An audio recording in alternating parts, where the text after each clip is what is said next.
పిల్లలు? ఏంటి పిల్లలు బాగున్నారా? ఏంటంతా 8th క్లాస్ అందరూ బాగా చదువుకుంటున్నారా? ఓకే, ఈరోజు మనందరం కూడా మీ సోషల్ సైన్స్ అంతా కూడా మీకు ఒక అవగాహన ఉంది, అవునా కాదా? మీ టీచర్ బాగా చెప్తున్నాడా? ఓకే, ఈ సంవత్సరం మీరంతా కూడా 8వ తరగతిలో సోషల్ సైన్స్ చదువుకుంటున్నారు. ఇప్పుడు మనం ఈరోజు ఒక పని చేద్దాం. సిద్ధంగా ఉన్నారా? అందరూ అటెన్షన్ లో ఉన్నారా? వేరే ఎక్కడ ఆలోచనలు ఉన్నాయా? మళ్ళా నేను అడిగి చెప్పగలుగుతారా? నేను చెప్పింది యాజ్ ఇట్ ఈజ్ మీరు చెప్పాలి, సరేనా? సిద్ధమేనా? ఓకే, మొదటి టాపిక్ ఎవరన్నా హోంవర్క్ చేసుకొని వచ్చారా? చదువుకున్నారా ఈ సబ్జెక్టు? అయితే నేను బ్రీఫ్ గా చెప్తాను, చెప్పిన తర్వాత మీరు ఏదైనా అడిగితే సమాధానం కూడా చెప్పాలి. చెప్తారు కదా? ఓకే, మొదటి సబ్జెక్ట్ వచ్చి మనకు వనరుల గురించి మనకు ఒక చిన్న కథ. మోనా, రాజు తమ ఇంటిని శుభ్రపరుస్తూ వాళ్ళ తల్లితో గడుపుతా ఉంటారు. అప్పుడు ఈ బట్టలు, పాత్రలు, ఆహార ధాన్యాలు, దువ్వెన్లు, తేనె సీసా, పుస్తకాలు చూడండి, వీటిలో ప్రతి ఒక్క దానికి ఉపయోగం ఉంటుంది అనింది. ఎవరు? మోనా చెప్పింది. అందుకే అవి ముఖ్యమైనవి, ఇవి అన్ని కూడా వనరులు అని ఎవరు చెప్పారు?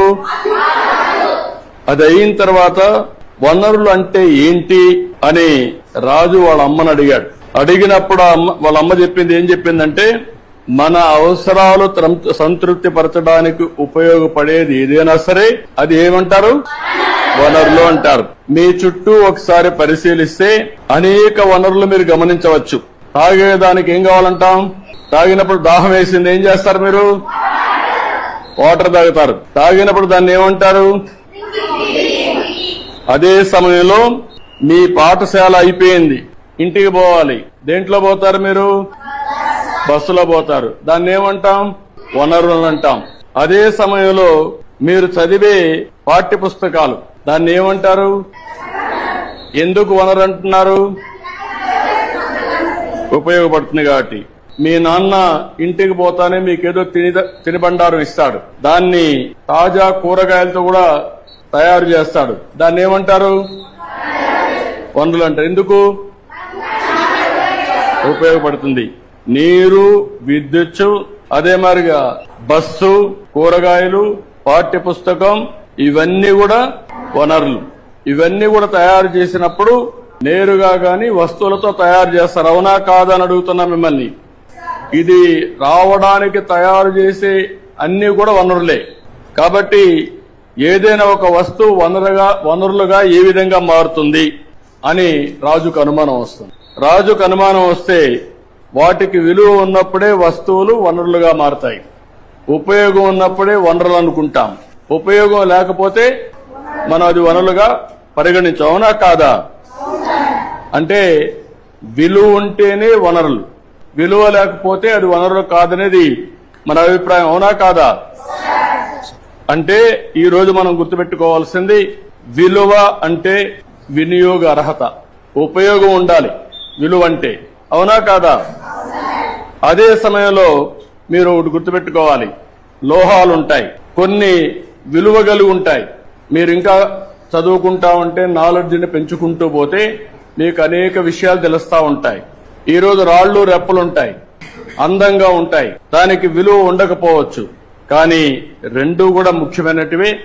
మానవ సహజ వనరుల్లో ఇంకొక విధంగా అవసరాలు తీరుస్తాయి. ఇప్పుడు రాయి ఉంది, మీకు ఉపయోగపడదు, కానీ రాయి వల్ల ఏమవుతుంది? కంకర తీస్తారు, అక్కడ కూడా ఉపయోగపడుతుంది.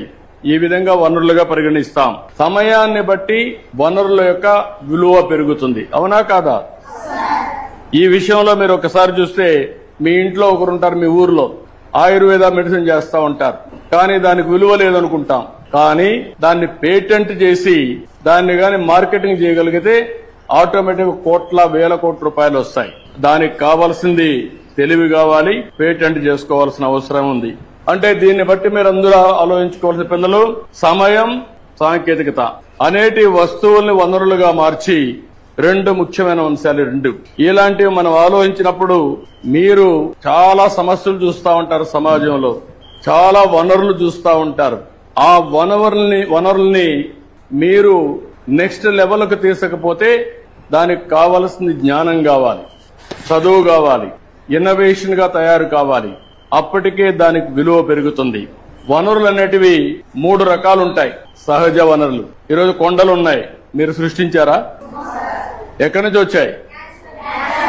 నేచురల్ గా వచ్చాయి. ఈరోజు నీళ్లున్నాయి, ఎక్కడి నుంచి వస్తున్నాయి? నేచురల్ గా వస్తున్నాయి. ఇవన్నీ ఏమంటారు? సహజ వనరులు.